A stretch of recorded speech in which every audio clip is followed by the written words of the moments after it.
Hello guys, welcome to my YouTube channel KJB's Car World. আপোনালোকক আজি মই গাড়ী যেতিয়া আমি প্ৰথম চলাওঁ ফাৰ্ষ্ট ড্ৰাইভাৰবিলাক তেতিয়া আমি কি টপ 15 এসেনশিয়াল কাৰ ড্ৰাইভিং টিপছ মানে ফৰ বিগিনাৰ্ছ মানে আৰম্ভণিতে কি মানে আমি সাৱধান হ'ব লাগে, সাৱধানতা অৱলম্বন কৰিব লাগে, সেইবিলাক আপোনালোকক কৈ দি আছোঁ। নাম্বাৰ 1 কি লিখা আছে ইয়াতে, গেট ফেমিলিয়াৰ উইথ ইয়ৰ কাৰ, মানে নিজৰ গাড়ীখনৰ লগত ভালকৈ চিনাকি হ'ব লাগে, মানে ক'ত কি আছে গাড়ীখনৰ সেইবিলাক জানি ল'ব লাগে ভালকৈ। তাৰপিছত 2 নম্বৰত লিখা আছে check and make adjustments before driving. তো আপোনালোকে যেতিয়া প্ৰথম মানে ড্ৰাইভিং শিকিব তাৰ আগতে মানে ড্ৰাইভিং কৰিব তাৰ আগতে আপোনালোকে গাড়ীখনত উঠাৰ আগতে একবাৰ চাৰিওফালে চেক কৰি ল'ব লাগে। আৰু গাড়ীখনত বহাৰ পিছত ছিটটো এডজাষ্ট কৰি ল'ব লাগে। তাৰপিছত ষ্টেৰিং এডজাষ্ট কৰি লওক। তাৰপিছত ORVM দুইফালে দুখন যে থাকে তো সেইবিলাক ছাইড ORVMবিলাক এডজাষ্ট কৰি লওক। ইণ্ডিকেটৰ্ছবিলাক চেক কৰি লওক জ্বলে নে নাই ভালকৈ। তো এইবিলাক কৰিলে কি হয়, তেতিয়াহ'লে আমাৰ এক্সিডেণ্ট হোৱা চান্সটো তেতিয়া কমি যায়।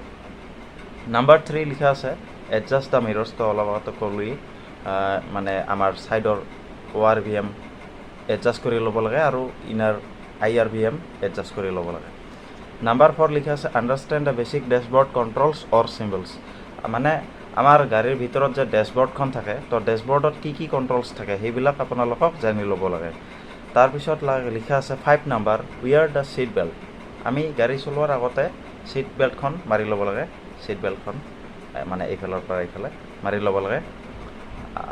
তাৰপিছত পেচেঞ্জাৰ যদি থাকে আপোনাৰ লগত পেচেঞ্জাৰ তো ড্ৰাইভাৰ তো তেওঁকো পিন্ধাই দিয়ক বা পিন্ধিব কওক।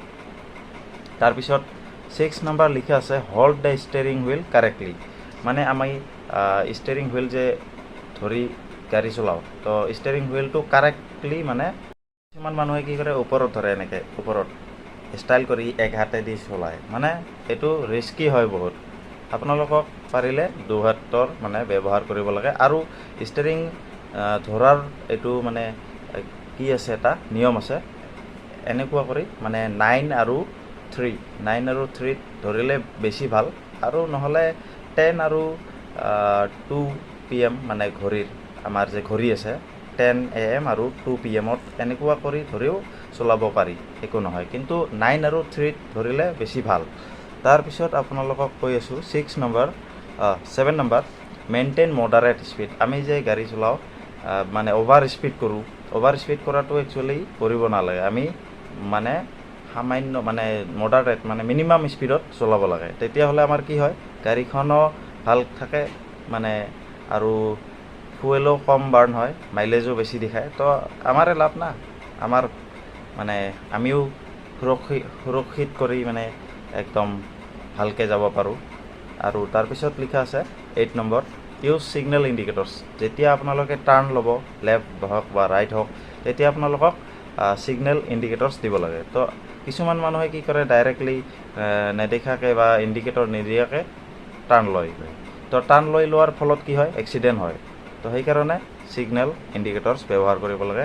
9 নম্বৰ লিখা আছে learn how to switch lens, তাৰপিছত আপোনালোকে যেতিয়া হাইৱেত গাড়ী চলাব তেতিয়া কি কৰিব লাগে, মানে আমাৰ তাতে হাইৱেবিলাকত ইণ্ডিয়াৰ হাইৱেবিলাকত বেছিভাগ 2টা লেন থাকে না, তো 2টা লেনত আমি যেতিয়া লেফ্ট লেনত থাকোঁ ৰাইট লেনত যাওঁতে অলপ চাই চিতি মানে ORVMত চাই চিতি মানে পাৰিলে লেন চেঞ্জ কৰিব লাগে। নহ'লে কি হয় যদি নাচাই কিনে আমি লেন চেঞ্জ কৰোঁ, ৰাইট ছাইডত আছেনে নাই নাচাই কিনে আমি যদি লেন চেঞ্জ কৰোঁ তেতিয়াহ'লে এক্সিডেণ্ট হোৱাৰ সম্ভাৱনাটো থাকে। তাৰপিছত লিখা আছে 10 নম্বৰ ফ'ল' ট্ৰাফিক ৰুলছ, তেতিয়া আমি কি কৰিব লাগে ট্ৰাফিক ৰুলছ ফ'ল' কৰিব লাগে, মানে যেতিয়া আমি গাড়ী চলাওঁ আমি ফ'ল' কৰিব লাগে ট্ৰাফিক ৰুলছবিলাক। তাৰপিছত নাম্বাৰ 11 লিখা আছে ডু নট টেইল গেট মানে কি, আমি যে গাড়ী চলাওঁ মানে এনেকুৱা এইখন এখন গাড়ী এইখন এখন গাড়ী, তো গাড়ীৰ একেবাৰে মূৰা মূৰি মানে বাম্পাৰ টু বাম্পাৰ আমি কি কি কৰোঁ চলাওঁ মানে লাগা অৱস্থা এনেকুৱা কৰি চলাওঁ কিন্তু এনেকুৱা কৰি চলাব নালাগে পাৰিলে মিনিমাম এটা গেপ মেইনটেইন কৰি চলাব লাগে যাতে এই গাড়ীখন যেতিয়া পিছুৱাব মানে আপ যদি হয় ৰাস্তাটো আপ হয় যদি এইটো ড্ৰাইভাৰ নতুন হয় তেনেহ'লে কি হ'ব তেওঁৰ ক্লাছ চাৰাতে হয়তো অলপ গাড়ীখন অলপ নহয় কেতিয়াবা বেছিকৈ পিছুৱাই যায় আপোনাৰ লগত লাগাৰ চান্স থাকে তো সেইকাৰণে আপুনি মিনিমাম গেপ এটা মানে মেইনটেইন কৰি চলাওক তাৰপিছত লিখা আছে 12 নম্বৰ এভইড ডিষ্ট্ৰেকশ্যনছ মানে আপোনাৰ যদি মানে মনটো ভাল নাই বা আপোনালোকক মানে টোপনি লাগিছে ভাগৰ লাগিছে তেতিয়াহ'লে কি কৰিব গাড়ীখন পাৰিলে নচলাওক অলপ ৰেষ্ট লৈ কিনে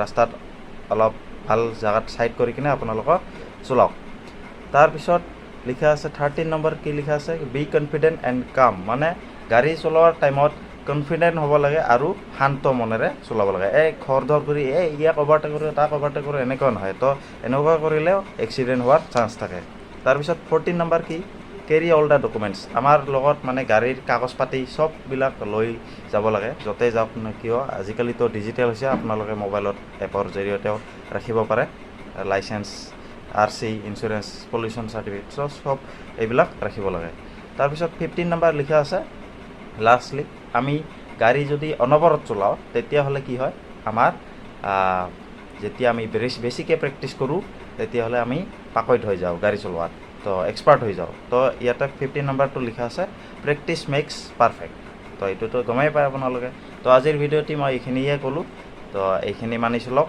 আপোনালোকৰ কেতিয়াও এক্সিডেণ্ট নহ'ব মানে পৰাপক্ষত নহয় আৰু এনেকুৱা আপোনালোকে যদি এইখিনি মানি চলে তেনেহ'লে তো মোৰ ভিডিঅ'টো যদি ভাল লাগিছে তেনেহ'লে লাইক কৰিব কমেণ্ট কৰিব আৰু মোৰ চেনেলটো ছাবস্ক্ৰাইব কৰি দিব আৰু কাষতে থকা বেল আইকনটো মাৰি দিব ধন্যবাদ